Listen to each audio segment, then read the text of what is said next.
અમદાવાદના જોધપુરમાં 50 વર્ષીય રમેશ ઠાકોરે પોતાની જાતને ગોળી મારી. આપઘાત પાછળનું કારણ અકબંધ. ઘટના સ્થળ પર પોલીસની તપાસ હાથ ધરી.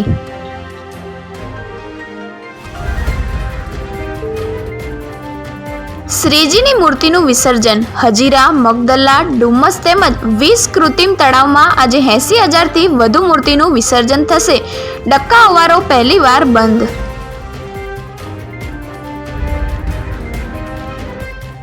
ઇસ્લામ અંગીકાર કરી કલમો પઢવા દબાણ કર્યું. સમીરે હિન્દુ ત્યક્તાને લગ્નનું વચન આપી 18 લાખ પડાવી તરછોડી દીધી.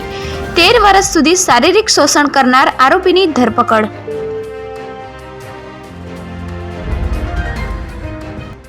પોલીસ કર્મીની ફરજમાં રૂકાવટનો ગુનો દાખલ. પંડાલનો આયોજક અને દાદાચો કહીને નશેડીએ પોલીસના યુનિફોર્મનો કોલર પકડ્યો. રોંગ સાઈડથી આવતા ચાલકને અટકાવતા એએસઆઈને ગાળો બોલી.